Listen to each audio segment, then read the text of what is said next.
Assalamualaikum warahmatullahi wabarakatuh.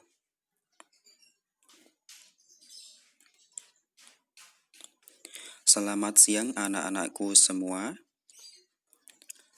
Semoga kita dalam lindungan Allah Subhanahu wa taala dalam keadaan sehat walafiat.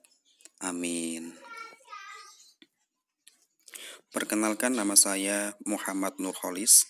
Bisa kalian panggil dengan Pak Holis.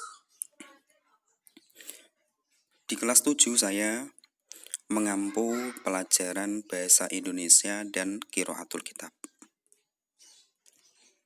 Oke, langsung saja pada pertemuan pertama, yaitu kita akan membahas mengenai teks deskripsi. Kalian bisa menyimaknya pada LKS kalian halaman 5, yaitu pelajaran 1 teks deskripsi.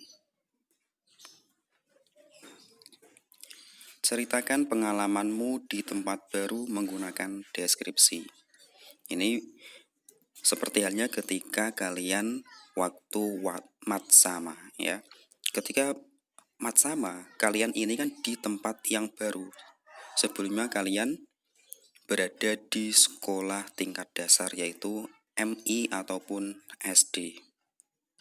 Jadi, sampean bisa menceritakan pengalamanmu di tempat baru tersebut menggunakan teks deskripsi. Karangan deskripsi merupakan penyampaian tanggapan pengarang terhadap sesuatu yang akan disampaikan dalam karangan. Selanjutnya, teks deskripsi merupakan teks yang melukiskan sesuatu, menyatakan apa yang diindra. Yang diindra itu meliputi indera penglihatan kita, ya. Ada 5. Melalui mata digunakan untuk melihat, kemudian hidung digunakan untuk mencium, ya, mencium bau, kemudian telinga digunakan untuk mendengar, kemudian mulut kita untuk perasa, dan tangan kita untuk memegang atau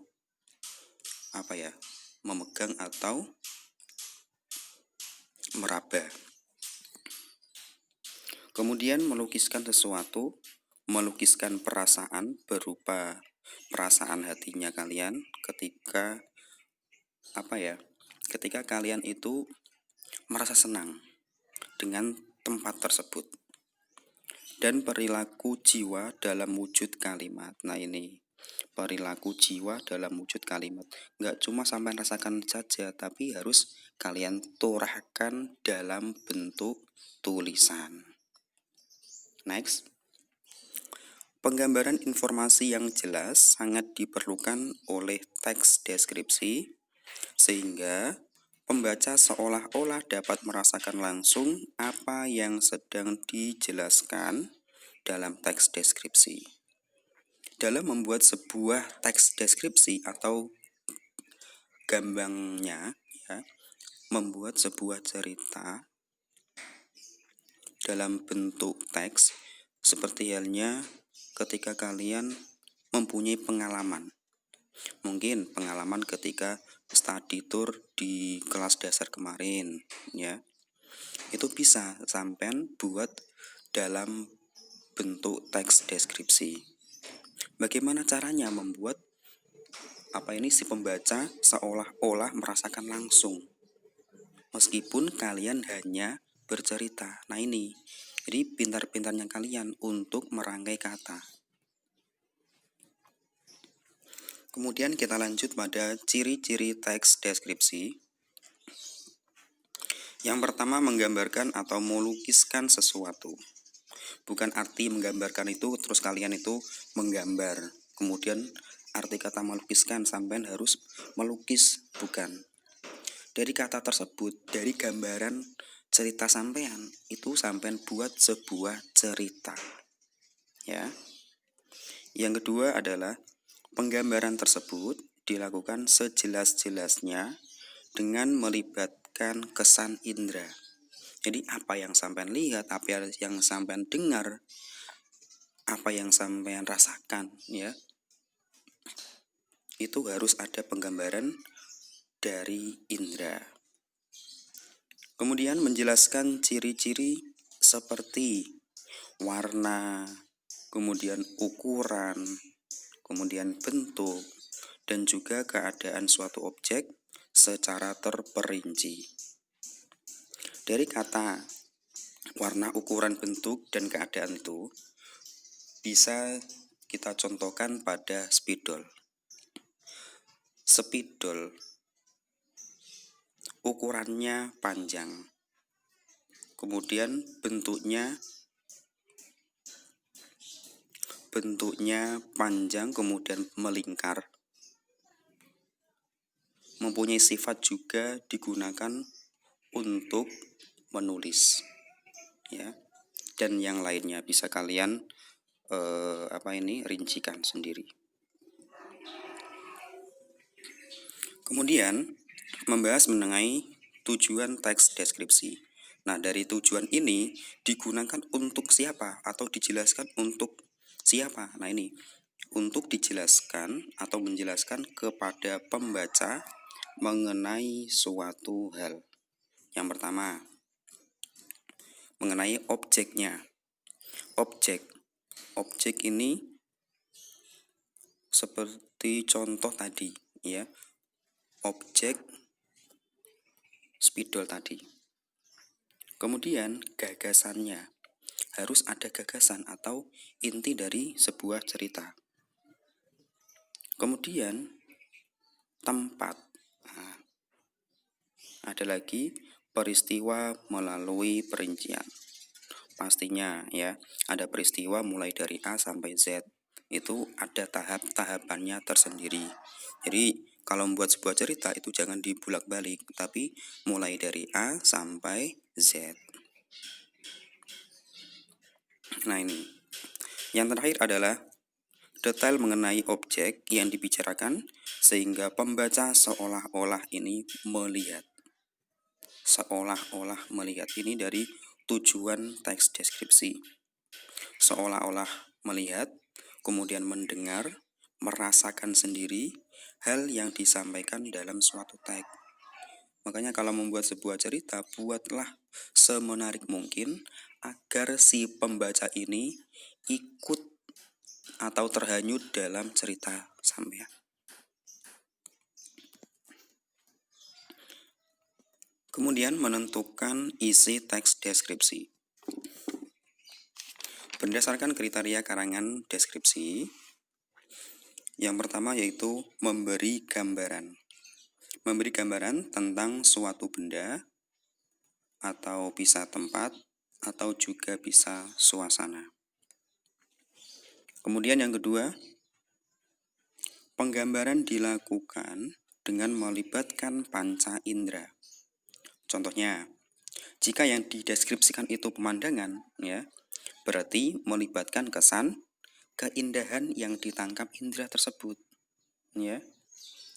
Kemudian, jika yang dideskripsikan makanan, ya, berarti melibatkan lezatnya atau enaknya masakan yang ditangkap dari indera pengecap tersebut.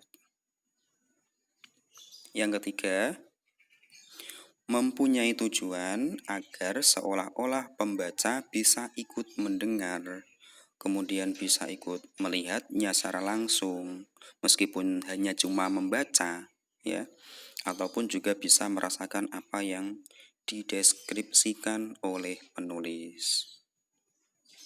Kemudian yang terakhir adalah memberikan penjelasan mengenai yang dideskripsikan.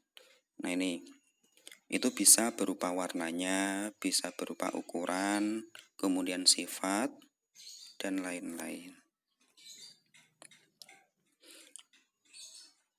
Next, karangan deskripsi berdasarkan isinya. Nah, ini dibagi 3. Yang pertama adalah deskripsi objektif, yang kedua deskripsi subjektif, Dan yang terakhir adalah deskripsi spasial.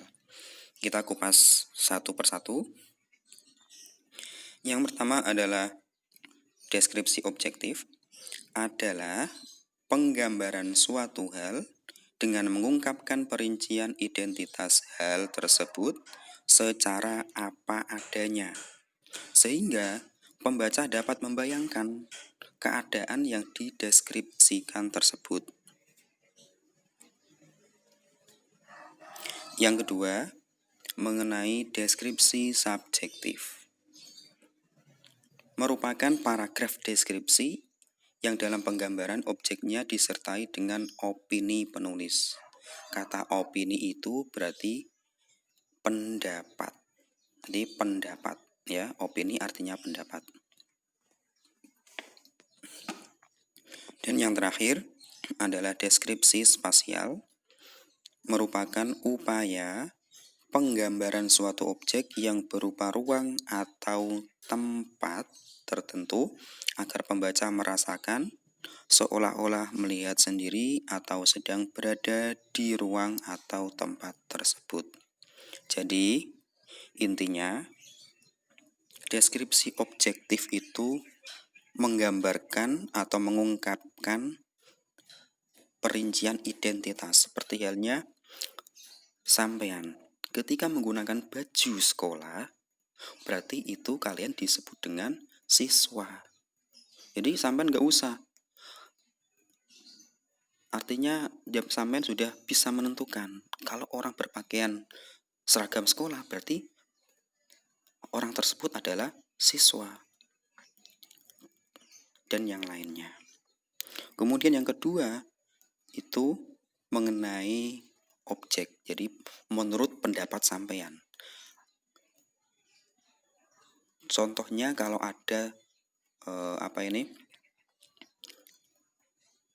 membahas mengenai tempat wisata, kemudian ada kata pendapat atau menurut saya, nah itu berarti masuk pada deskripsi subjektif. Kemudian yang terakhir, deskripsi spasial itu menggambarkan tempat atau ruang. Seperti halnya mungkin ruang sekolah. Ruang sekolah itu ada apa saja di dalamnya.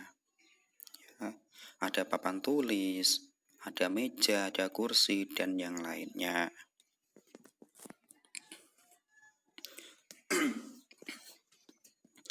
Kemudian di sini saya ada contoh mengenai teks deskripsi, yaitu mengenai Pantai Parangtritis. Saya bacakan. Pemandangan Pantai Parangtritis di Yogyakarta sangat memesona. Di sebelah kiri terlihat tebing yang sangat tinggi, dan di sebelah kanan kita bisa melihat batu karang besar yang seolah-olah siap menjaga gempuran ombak yang datang setiap saat. Banyaknya wisatawan yang mengunjungi Pantai Parangtritis membuat pantai ini tidak pernah sepi dari pengunjung. Di Pantai Parangtritis, kita bisa bermain pasir dan merasakan hembusan segar angin laut. Kita juga bisa naik kuda ataupun angkutan sejenis andong yang bisa membawa kita ke area karang laut yang sangat indah. Di sore hari, kita bisa melihat matahari terbenam. Peristiwa ini sangat istimewa karena melihat matahari yang seolah-olah masuk ke dalam hamparan air laut. Nah, ini ya contoh dari teks deskripsi. Ini masuk deskripsi apa? Ya, ini masuk pada deskripsi spasial. Sekian pembelajaran atau pertemuan kali ini. Semoga kalian paham semua, atau barangkali yang belum paham bisa bertanya lewat kolom komentar. Kurang lebihnya saya minta maaf. Akhirul kalam, wassalamualaikum warahmatullahi wabarakatuh.